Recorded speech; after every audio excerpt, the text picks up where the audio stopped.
73,077. Boy, that's a lot of protection. That's big protection, and we appreciate it very much. It's an honor. I'm thrilled to be back with the incredible heroes and patriots of the Fraternal Order of Police, an incredible group, a group that's highly respected all over the country. You don't hear it, but I will tell you, it's true. To all of the law enforcement men and women here today, I respect you so much. I admire you, and as your president, I will always back the blue, as I did. I backed the blue more than any other person.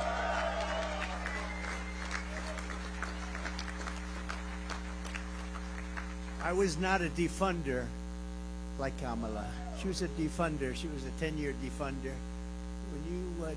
When you want to defund for 10 years, that's the end of that one. I think I could leave right now and you say there's no way that we're not voting for that guy. That's the ultimate, isn't it? Before we begin, big news today is that Manhattan DA witch hunt against me has been postponed because everyone realizes that there was no case because I did nothing wrong. It's a witch hunt. It's an attack by my political opponents in Washington, D.C. And Comrade Kamala Harris and radical left opponents for purposes of election interference. That's all that was. And it's a case that should have never been brought, but nothing like that has ever really happened in the United States that we know of, at least. And it's strictly third world, banana republic stuff. Importantly, the public understands this, and so does every legal scholar, expert, and luminary, including people and just highly respected people, like the people in this room are highly respected, like Andy McCarthy, Jonathan Turley, Alan Dershowitz, Mark Levin, Stephen Calabrese, David Rifkin, Greg Jarrett, Katie and Andrew Chakowski, and even from CNN, Eli Honig. I appreciate that, Eli, because he's been great. They all said it's a case that is not a case, shouldn't even be brought, politics. But I greatly appreciate the words in the letter today from the judge. He said, if necessary, being utilized in the decision because there should be no, if necessary, this case should rightfully be terminated immediately. And as we prepare for the most important election in the history of our country, it's the most important election we've ever had because our country's going bad. You may have noticed, you take a look at some of the people pouring into our country by the millions. In addition, there was a big political victory today in a certain place called North Carolina. Has anybody heard of North Carolina?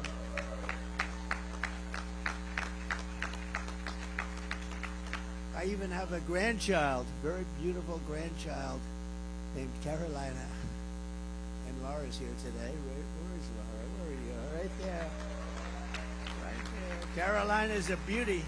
She's a beautiful, and Eric came. He doesn't come too often for this, you know. He'd rather do his own speeches. People would rather hear him. So it's a great couple. Beautiful children, great couple.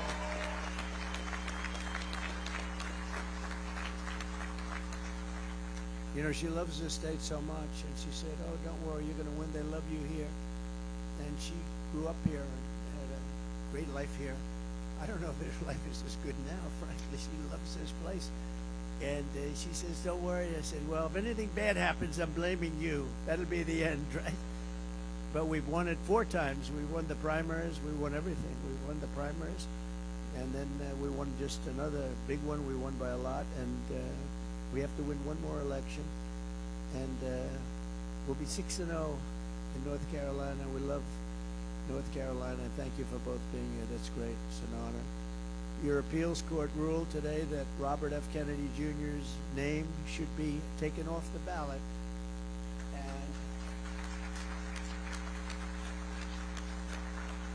And that sounds like a bad thing for him. It's not. It's actually a great thing. He's an incredible team player. And he didn't want anybody to be voting his name because, as you know, he fully endorsed us. He's with us. He's going to be watching out for women's health and everybody's health. Got a lot of great things to say. He's very smart, very good, great person, very popular. So they didn't want to have, and we didn't, but he didn't either. He didn't want to have his name, so he gets some votes even though he was with us.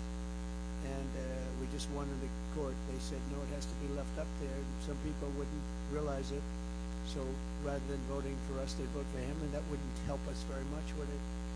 And so that was a big thing. It means that all of those who love Bobby, and there's a lot of them, and all that he stands for, especially regarding the health and well-being of us, can vote. They vote for me now. So all of the Bobby people are going to vote for me, and I appreciate the decision. When I grew up, we revered the men and women that we knew as I grew up in New York. And you've all heard of New York's finest. New York's finest. Who's from New York? Oh, there they are. You guys have been, you guys, you know, New York's finest endorsed me, and they're not supposed to. They said, we don't care. We're endorsing you anyway, right? But I appreciate it. Thank you very much.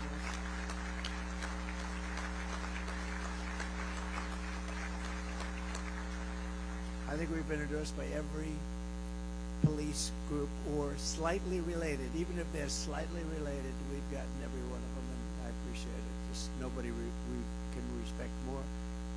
But we also, well, we look around and we see, because I consider you in this room to be America's finest. You're all over the country, all over from the country, all over the place. And we really appreciate you being here. Got to meet a lot of you backstage. Just amazing people. All you want to do is see our country be safe and prosperous, and we want to love our country, and we want to have reason to love it. The people of this country know it. We know all about you and the great job that you do, and the people of this country respect you greatly for it. So I just want to thank you on behalf of everybody, because I see it. I'm all over, and this is a group that's respected like never before, and it's probably, unfortunately, we were talking a little while ago, and it's probably also a profession that's under more danger and threat than ever before, which we hate to see. I visit a lot of families of police officers who are no longer with us, and we have to give back the power and respect that they deserve more than anybody, and we're going to do that. We're going to solve the problem. We have crime-ridden cities like we've never seen before. We've never seen anything like it, and you can do it. I said to 12 of your representatives backstage, I said, so if I give you the authorization to get rid of the crime, can you do it? They look at me like, what a stupid question. Of course we can. So we're going to be doing that. But that's why I'm so deeply honored to receive the Fraternal Order of Police official endorsement for President of the United States. Thank you all very much in the room. I know you voted on that.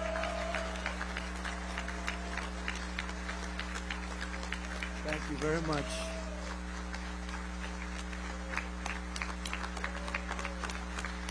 Great honor.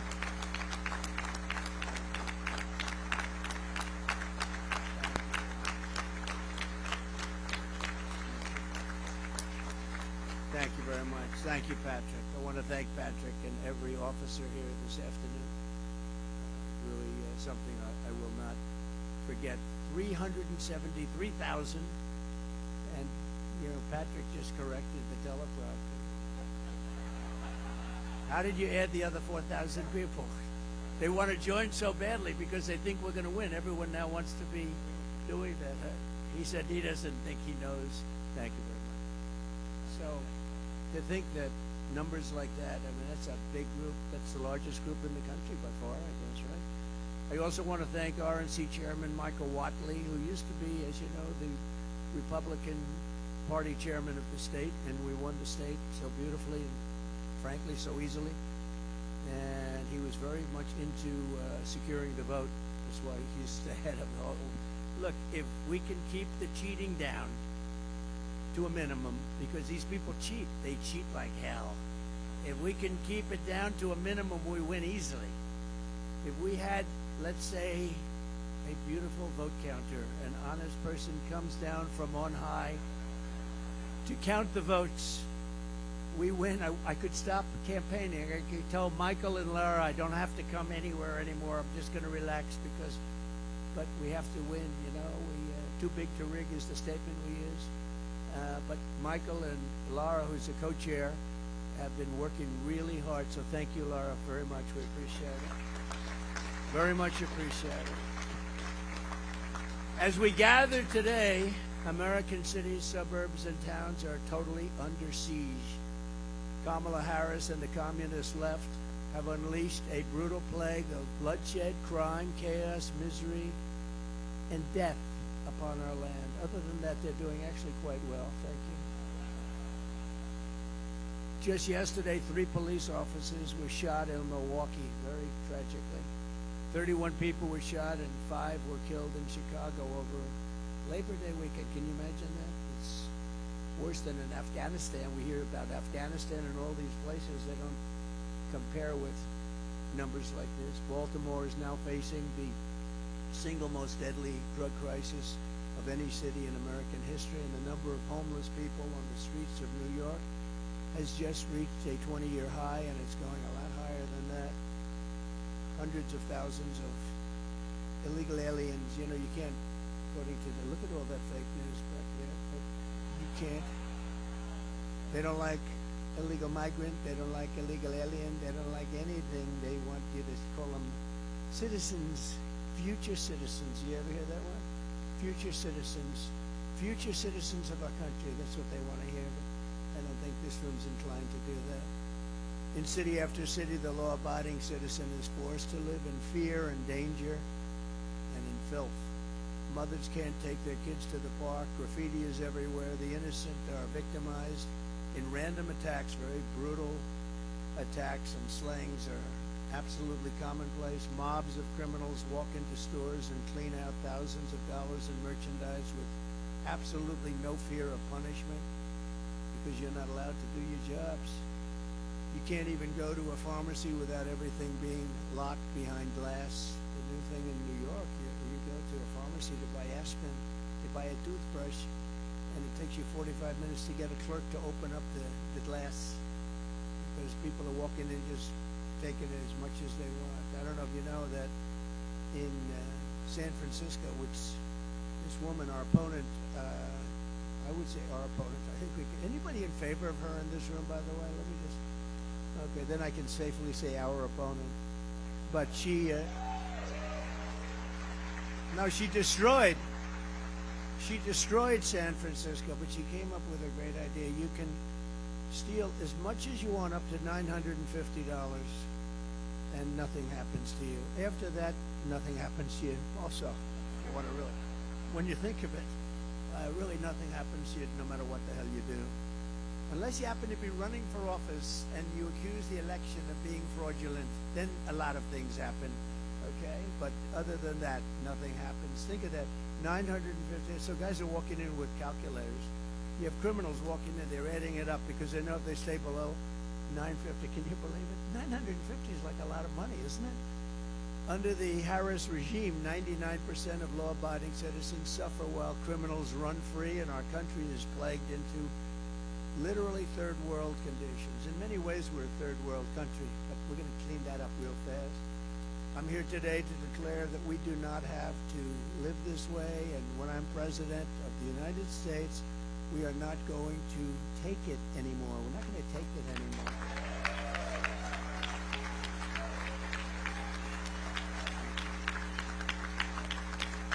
Thank you.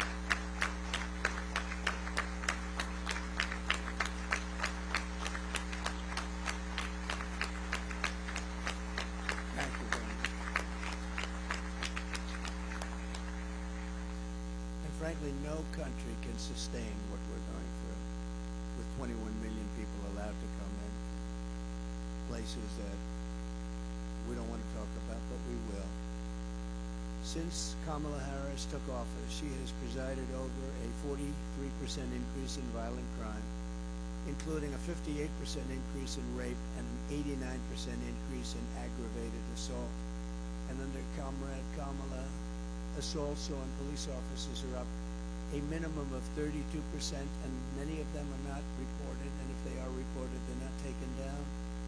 And shootings of our police officers are up by over 16%.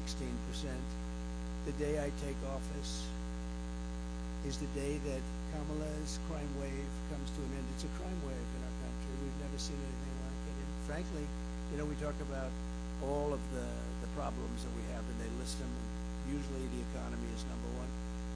To me, the number one thing that I get spoken spoken to by the people, and I meet so many people, is crime. I mean, they can't believe it. They can't walk out of their apartments and buy a loaf of bread without getting mugged or wrapped or shot. If you look at Chicago, it's not even believable. They had actually, the numbers I read to you were very minor compared to about 2 months ago, where they had 117 people shot and 17 dead in one weekend. Think of it, 117 people were shot and 17 died, and the fake news doesn't talk about it very much. But we take back our country, and we will take back our country very soon for the law-abiding citizens of America, because this is about the law-abiding citizens, not the criminals. They're protecting the criminals and not protecting the law-abiding citizens. We can't let that happen. With your help, we will restore public safety to our streets. We will bring back law and order to our nation, and we will give the heroes in blue the power to legally protect us and the respect that you deserve more than any other group of people. What you have to go through, and then you don't get the backup at all. You're going to have the backup like you never had it before. Well, you had it 4 years ago, but even more so now, because they've let it get so out of control. I mean, the only thing good about this period of time, you know, we did great in 2016. We did much better in 2020, I hate to tell you. We did much better. Got millions more votes. I was told if you got the same number of votes, you can't lose. We got millions more votes than we got in 2016. And in 2020, with all of that, the only thing good about it is that we see how badly things are. I think the reason the spirit is more now than 2020 or 2016 is because they saw how bad it was. It's been so bad. And we're able to do things, and you can be stronger and tougher and get your job done, because they can't, even radical left people, or at least people that are leaning left, will understand that we have to clean up our crime. You can't have a country like this. There's no country like this, no country. And we're a laughing stock all over the world. Over the past 4 years, Kamala Harris and the radical Democrat Party have led a war on law enforcement in America. They're against you so strongly. As a result, families that do everything right and carry this country on their shoulders have watched helplessly as their communities dissolved all around them. Kamala Harris and the radical liberals force anarchy on the American people while they live in safety, in many cases behind walls. You know that? Nancy Pelosi has a big wall wrapped around her house. Of course, it didn't help too much with the problem she had, did it? But she had a big wall wrapped around her house. And she says, we don't want to, you have no idea what it was to get the wall done. Kamala Harris opposed me, Nancy Pelosi, everybody, the Democrats largely, not all of them, but they largely opposed it, but we got it built. I actually took it out of the military. I considered it an invasion because dealing with Congress is so crazy. I said, okay, ready? We're going to take $10 billion out of the military budget. You're going to buy about 3 less Army tanks. And we're going to build a wall because this is an invasion of our country. As soon as I said that, everybody said, you're right. And we did. We built over 571 miles of wall. And that's what gave us the best. We had the best border numbers in history. And now we have the worst border numbers in history. There's never been anything like it. And I pulled down a chart, if you remember, about 2.5 months ago on my right. I said, I'm so proud of that chart. Now I love it more than almost anything in the world. I love it more than I even love the police. Can you believe it? No, I pulled down a chart. I always look to my left, always.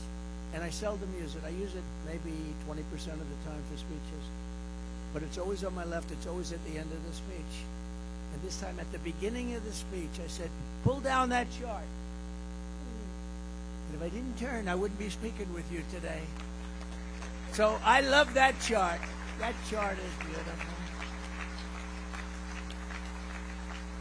I love that chart. I pulled it down. I said, boy, that is one beautiful. That's one beautiful, the yellow and the blue and the red, right? Anyway, but what that chart showed and shows is the numbers. You see, it went way down to almost nothing. And that was my final week in office. And then it went like a rocket ship right through the sky. We've never had anything like it. No country's ever had anything like it. Wealthy liberals destroy cities with defund the police, and there's still that movement that you just can't shake it, and sanctuary for illegals while they move further into gated compounds. They set loose violent repeat offenders with no bail while Marxist prosecutors harass and threaten police officers who protect the hardworking citizens. They don't want you to protect the people. It's hard to believe, actually. You know, sometimes you say these things, and as you're saying them, you're saying, is that right? But that's right. It's, you know, it's pretty hard to believe. Like, why would anybody say we don't want to have a border? Why would anybody say the whole world can empty out into our country even though it's not sustainable? Why would anybody say something sort of simple like, we want men to play in women's sports? Why do they want to say we want men to play in women's sports? Why was that? Did you see the Olympics where they had two fighters, two transition fighters? They transitioned. This is the proper way of saying it. I say that just in case I don't want to get myself in trouble with the media, the fake news. And they had two fighters, and you see the one young lady, beautiful young lady, and she was a fighter from Italy, and she fought a transitioned person who gave her just, boom, a left jab. Now, jab, for those that don't know, fight, that's just sort of, you know, keep it going before you give it. Boom. She backed up. Whoa. Then he did another jab, and she quit. She said, I've never been hit like that in my life, right? She quit. Anyway, he went on to win the gold medal easily, and the other one went on to win the gold medal easily. But you have to see the weightlifting stats, where an eighth of an ounce is added on, and for 18 years they had a record, and some guy comes along, I mean, some transition person. Have you lifted before? No, I haven't got much. Oh, good. Well, good luck. Let's see. Bing. It's crazy. These people are crazy, and it's so demeaning to women. I mean, someday, you know, these women are great athletes. The whole thing is crazy. But I know you love it, right? This man on my right, he must love that. As he sees, he's seething. I just watch him watching. He's seething as he watches this stuff, right? He's actually looking and he can't even believe it, right? He can't even believe it. Anyway, but as president, I will break the grip of the Marxists on our justice system, and I will end Kamala's war. And it's her and a group of people. But it's a war on police, and together we will launch a war on violent crime in America. We have to. We are a laughing stock all over the world.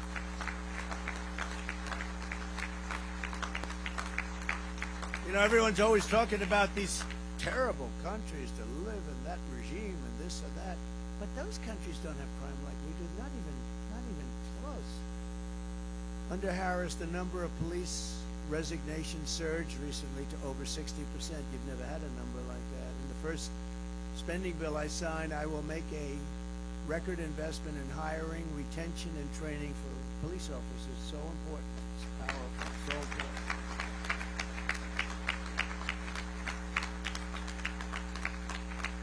And you remember when I was president, I gave you billions of dollars worth of military equipment that was unused. It was in the storage rooms. We talked about it. It was in the storage rooms. We talked about it. Remember that a few years ago? And I made it available to the police. I took such heat. They said, it looks too powerful. It looks police-like. I said, isn't that a good thing? I mean, that's a good thing. But I gave you billions of dollars. It was sitting there drawing dust. Billions and billions. It had storage houses all over the country, big storage houses of trucks, and a lot of it was defensive material too, and defensive Jeeps with armor plates all over them, and a lot of great stuff.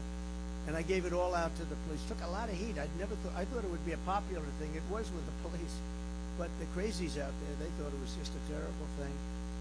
They thought it looked too powerful, and you got it, and we saved a lot of lives with that equipment. Right? We saved a lot of lives, and we saved a lot of rent. We also saved a lot of rent that we didn't have to pay to all these storage places all over the country. We're going to get you pay raises and reinforcements. We're going to get you reinforcements because you need them. And Harris repeatedly sponsored legislation to strip police officers' immunity. You know, it's interesting when you say the word Harris, nobody knows who the hell I'm talking about. Harris. They say, who is Harris? If you say to a person, what's our vice president's name? They don't know. Now, Kamala is an unusual name, but at least you know who we're talking about. When I say Harris, nobody knows who the hell I'm talking about. They say, who is that? So maybe we'll refer to her more as Kamala. It's a little friendlier too, but it's hard to be friendly with somebody that wants to destroy our country. She's right now practicing. Do you know that? She's in Pennsylvania, and she's practicing for the debate. She's locked herself in a room. She's got a lot to learn. She's locked herself in a room, and they have one problem. You know what the problem is? They have MAGA people outside screaming, "We love Trump, we love Trump, we love Trump," and they can't focus. Can you believe it? Just came over. They got MAGA people all over the place, and they're screaming, "We love Trump," and she can't focus. That's okay. As president, I will sign legislation to strengthen protections for police officers, so important, and I will crack down on Marxist prosecutors like Philadelphia's Larry Krasner and LA's George Gascon. No, it's unbelievable. These people, you get a murderer. This guy just shot 3 people and he's out on the streets in 2 hours. It's crazy. No bail, cashless, they call it. No longer will corrupt DAs be allowed to engage in selective, race-based enforcement of the law. My administration will issue hundreds of millions of dollars in federal grants to reward cities and towns and return to proven crime-fighting methods, including stop and frisk and broken windows policing. We did that with Rudy Giuliani. It was so successful. You know, New York before Giuliani, New York was at the edge. It was a hopeless situation. And Rudy came in and he did the stop and frisk thing. And he did at numbers that were moderate, good. You can't go crazy, but they knew what they were doing, and they did the windows. And the window sounds like a ridiculous idea, but when they had all these burned out places, they made them look livable. And we went from a crime-ridden city to the safest big city anywhere in the world. You know, it's a big accomplishment. He doesn't get the credit he deserves, I will tell you that. But we'll get the homeless and the dangerously deranged, of which we have many off of our streets, and many are coming in because I said they're coming in from the mental institutions all over the world, and we'll get them the help they need. It's a very hard thing to get the help they need, and many of these people are never going to make a comeback. You know that. They can't make a comeback. It's horrible. It's a horrible thing. But we'll make our towns and cities safe again. We'll make them clean and beautiful once again, and we'll have places that you live in the manner to which you're supposed to be living, because people are living in hell right now.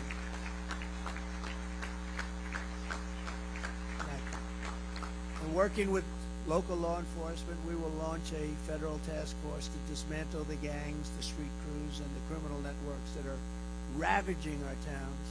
This will include a 10-year mandatory minimum sentence for anyone guilty of human smuggling, a guaranteed life sentence for any guilty child trafficking,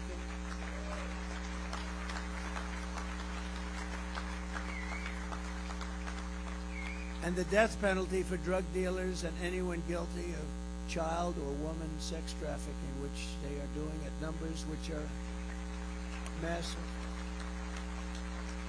And we're also calling for a strong death penalty for anyone who kills a police officer. Right? We'll get that done.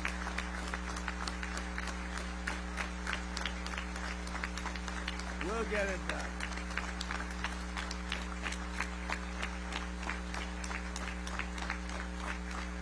Thank you. Thank you. Kamala actually claims that crime is down on her watch.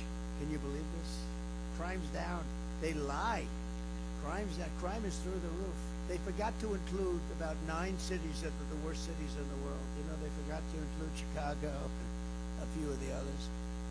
And that was the FBI. That's a shame. They issued stats, and everybody was surprised that crime was about the same or maybe a little bit down. And then we found out that they didn't include, just like they didn't include 818,000 jobs in their jobs report. They were missing 818. They said 818,000 more people. It turned out to be total fraud. You know, at a certain point, it becomes fraud. when you're down by 5,000 or 10,000 people, but 818,000 fake job numbers were put in a month ago, and it was revealed by a leaker or somebody, but it came out and it was really pretty bad. But they did the same thing on the crime numbers in order to make the crime numbers look better, which is still atrocious, but they wanted to make them look better. And Kamala's crime statistics are really as fake, essentially, as those job numbers. But you just think of it. I mean, think of it. 818,000 fake jobs they put in order to make their job numbers look better. The FBI's crime report does not include crime numbers from the most dangerous war zones and ganglands in America. Chicago, I'll tell you, the ones that weren't included are Chicago, Oakland, New Orleans, Los Angeles, San Francisco, and San Jose, which is rough. Nearly 30% of jurisdictions did not report their crime stats, and they were the ones that had the highest numbers. So that's why your crime numbers were terrible, but they didn't look as bad as they should. Crime is worse today than at any time in our country's history. Kamala Harris destroyed San Francisco. She destroyed California, and now she's destroying America. She will destroy this country. She will destroy this country. And now that people are seeing what's going on, nobody knew who the hell she was, in all fairness. She was vice president that nobody knew. She shouldn't have been vice president. If you know, they call threat to democracy. She's a threat to democracy. The way they call me, threat. I take a bullet in the head, and I'm a threat. No. She's a threat to democracy. Think of it. But she didn't get any votes. He got 14 million votes. She got none. Zero. She was the first one out of 22 people to leave. She left the race because she got no support.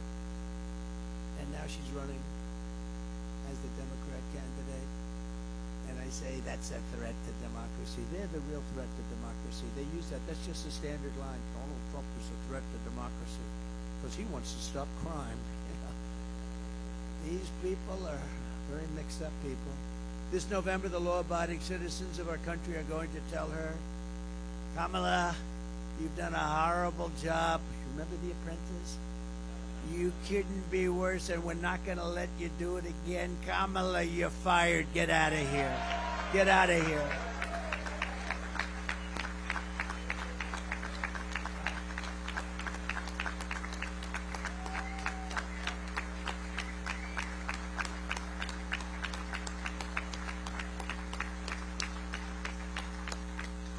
It is true, though. I mean, she's got no votes, and now she's running, so she explained that one. Not the Democratic way. It's not a Democrat. You know, I never call it, they call it the Democratic Party because it sounds so nice. I call it the Democrat Party. It's actually the Democrat Party. They ought to change the name. They're always arguing that. I always call it it's called Democrat Party. Democratic sounds so beautiful, the Democratic Party. It's even nicer in a speech. But they ought to change the name instead of complaining. And you know what she could do? All these things that she complains about right now, she should go and fix them. She shouldn't even go to the debate. She should go back to Washington, D.C. and fix all the things she's complaining about. There's no problem. As DA of San Francisco, Kamala was the original Marxist prosecutor. She was the original. She shielded illegal alien crack dealers from deportation at a level that nobody had ever seen before. She refused to seek the death penalty for an animal who killed a police officer. She didn't even call the officer's family. She refused. She didn't want to call his family. As California Attorney General, Kamala redefined sex trafficking, child sex trafficking, assault with a deadly weapon, and rape of an unconscious person as totally nonviolent crimes. Kamala then called herself a leader of the movement for no cash bail. She was very proud of that, no cash bail. That has done more to hurt our cities than almost anything I can think of, where these people are getting out of jail 1 hour later. They don't even see the jail, and they're violent criminals, and they're out of jail immediately. She called for abolishing ICE, and these ICE people are incredible patriots, and they have a tough job, and you work with them very closely, but they are incredible, and they're tough, and they love our country, and ending all jail sentences for parole violators. No more jail sentence. What's the purpose of even reporting if you don't go to to jail for parole violations, unless, again, you're involved in political activity, meaning you want to run a democratic country, you want to run a country that is based on fair and free voting, you're in serious trouble if you get caught trying to find out what are the real results of an election. It's an amazing thing. You ever see that? They go after the people that are looking at the crime, and they do terrible things to them, but the people that committed the voter fraud and everything, they can do whatever they want to do. It's so crazy. And I hope you, as the greatest people, just as great as there is anybody in their country, I hope you watch for voter fraud. So it starts early, you know, it starts in a week, but I hope you can watch, and you're all over the place. Watch for the voter fraud, because we win. Without voter fraud, we win so easily. Hopefully we're going to win anyway, but we want to keep it down. You can keep it down just by watching, because believe it or not, they're afraid of that badge. They're afraid of you people. They're afraid of that more than anything else. They're afraid. So I hope you can watch. During the 2020 riots, Kamala Harris urged her followers to donate to a fund to bail out violent rioters, arsonists, and looters out of jail. You remember in Minnesota, one of the criminals she helped bail out of jail went on to murder a man in St. Paul, shooting him 6 times in the head and torso. Most disqualifying of all, Kamala Harris endorsed defunding the police, and she endorsed it for so many years. No politician who endorsed Marxist, defund the police lunacy should ever be the president of the United States, because that's your philosophy.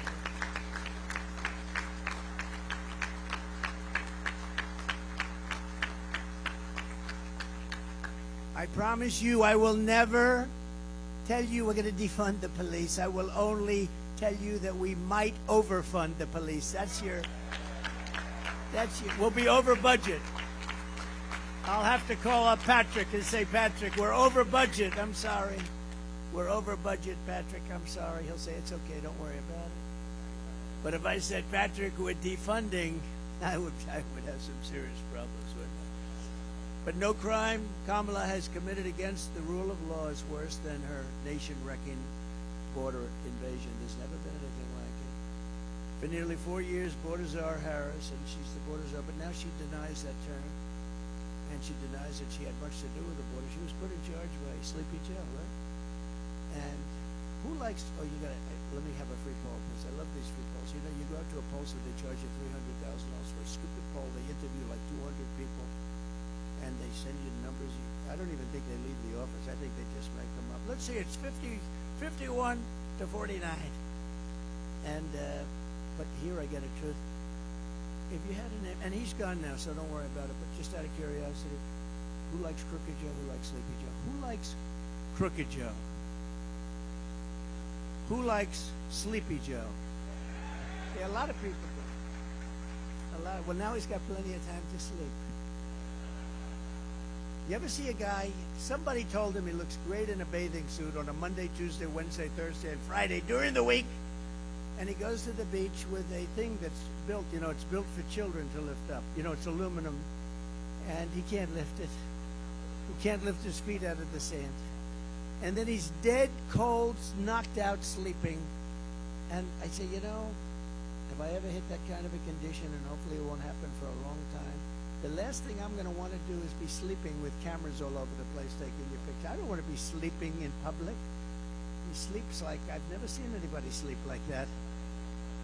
He hits the chair, and he's within seconds, he's gone, he's out.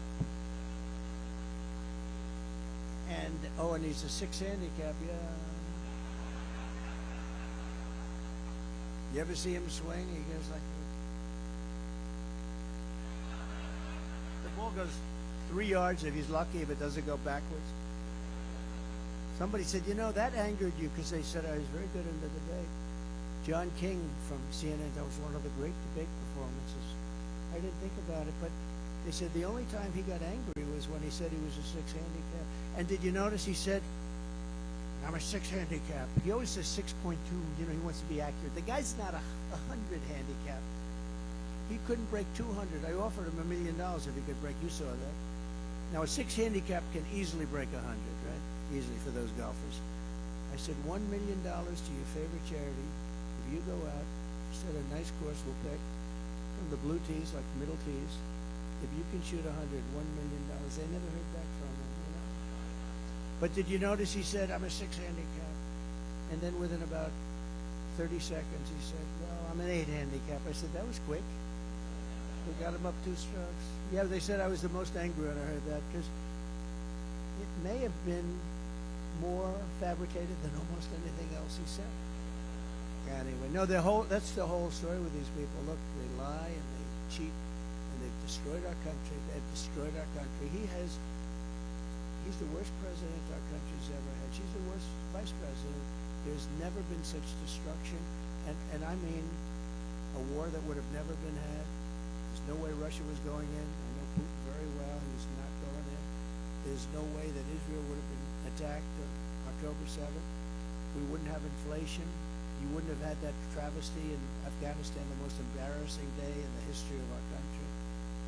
No, we've never had a person like this, but of all of them, I think allowing 21 million plus people to come in from places unknown, I really think it's probably the hardest thing to solve, and it's the worst thing that's happened to our country. But they've invaded our country, and as I said, they came from the prisons and the jails and the mental institutions, and more terrorists than we've ever seen come into our country. We actually had a year where Border Patrol said that we had no terrorists. I didn't believe it, but I love it. 2019, they said no terrorists have come into our country. None. I don't believe it. I don't believe it, but I use it anyway because it's what a stat. But they said, but we were very tough on that, and there were very few. I doubt there were. I'm sure there were some, but they said there was 0 terrorists in 2019. Check it out, Border Patrol. And now we have numbers coming in, the likes of which we've never seen. And the worst terrorists in the world are coming in from Yemen. They're coming in from all over the Middle East, and they're coming in from places that even you don't want to know about. An estimated 75% of arrests in Midtown Manhattan and over 60% of arrests in Queens are now illegal aliens. Can you imagine that? So much more than half are illegal aliens. And all they do is talk about how people that come into our country illegally don't commit the same crimes as our people. They're so wrong. And they're more violent. They're more violent.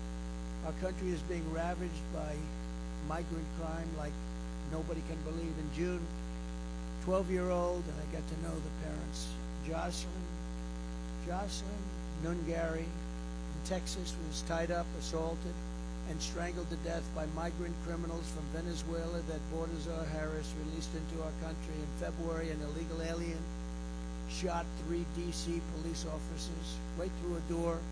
In June, an illegal alien shot 2 NYPD officers, 1 in the chest, 1 in the leg. Many have died.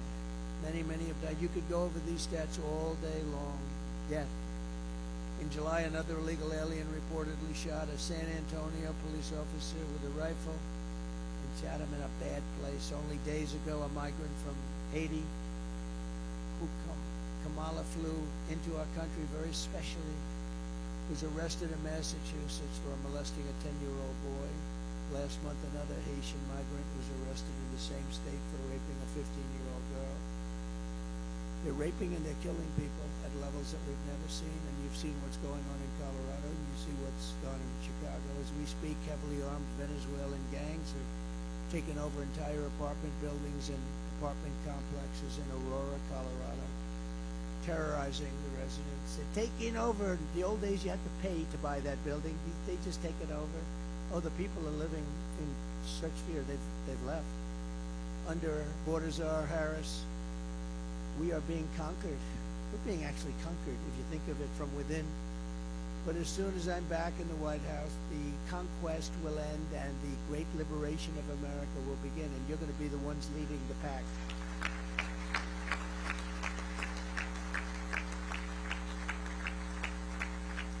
We will take back every single square inch of American territory, and that's been invaded by these migrant gangs. It's been taken over. I mean, real estate patches have been taken over, and this is just the beginning. You haven't seen anything yet because they're just sort of assimilating, And how about what they're doing to our schools? They're going into schools, they're beating the hell out of our other pupils, we're giving them chairs, and we're telling people that have been there, families that have had their children in that school, you can't go to that school anymore. We will dispatch ICE and the elite teams of federal law enforcement to clear out the gangs from Aurora and every other American city that's being torn up and victimized. And we'll get MS-13 and other vicious gangs out of our schools, out of our high schools, your communities, and out of our country. We're going to get them out of our country fast. You know, when I first came in, MS-13 was all over the place. We had so much. And I said, take them back to their country, Honduras, Guatemala.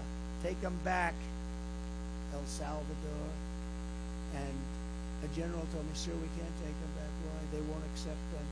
When the plane is ready to land, they have major aircraft landed all over the runway. So you can't land the plane. The buses are stopped. They broke up the road, so you can't get the buses in. We can't get them back. They won't take them. They told us, don't even think about bringing. We'll end up in a big fight. I said, how much money do we pay those? It was 3 countries in particular. And they have MS-13 criminals, the worst gang members. They make our gang members look like very sweet people. That's the only thing good about it. Our criminals look so nice by comparison. These are rough people. I said, how much money do we give these people? They said $750 million. Sir, it's $750 million, sir. I said, let them know that effective immediately, they're not getting any more money. You know, we give it as foreign aid like fools. We give so much money to people that don't have any respect for us at all. Tell them the money is cut off. They are defunded. I wish I used that term. We're defunding. We're defunding them.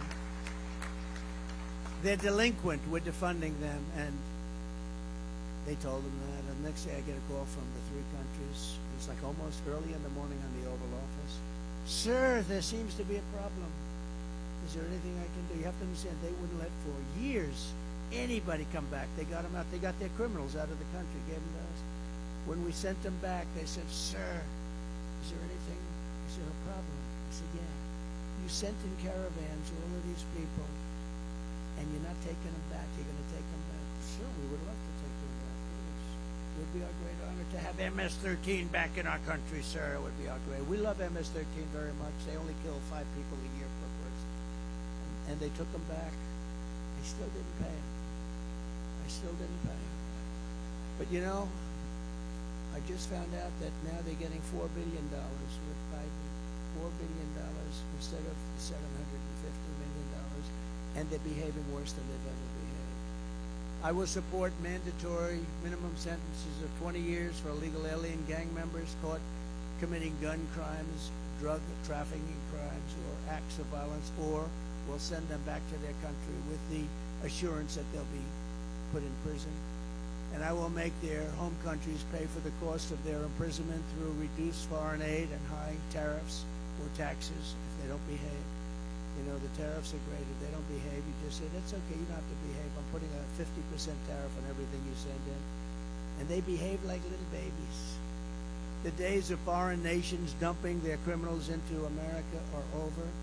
I will stop the invasion. I will shut down deadly sanctuary cities, and we will carry out the largest deportation operation because we have no choice in the history of our country. By sealing the border, we will also push back the flood of fentanyl and other deadly drugs that's pouring into our country at record numbers.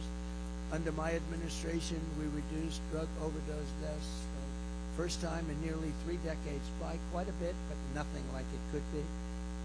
Because the only thing that's going to stop drug dealers from doing their job is a thing called the death penalty. And I don't know if people are ready for the death penalty.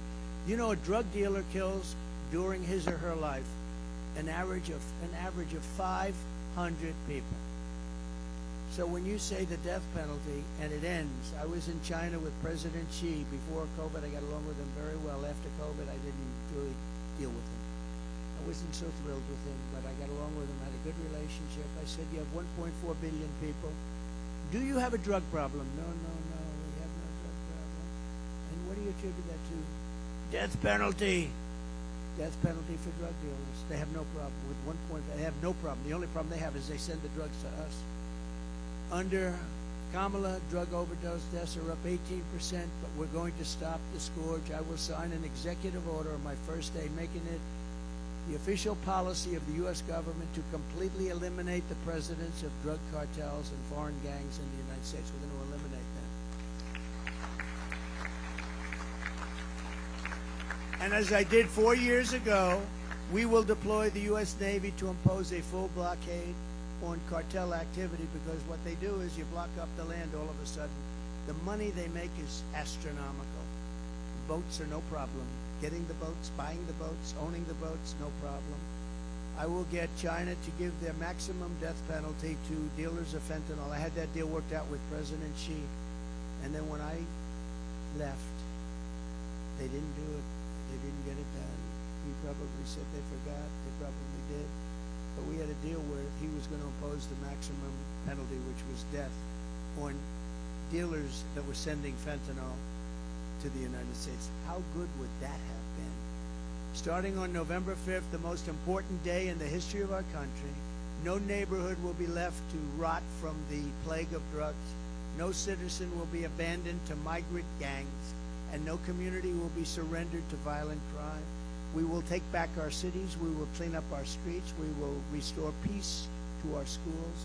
And together we will make America safe again for citizens of every race, religion, color, and creed. Together we will make America great again. And thank you very much.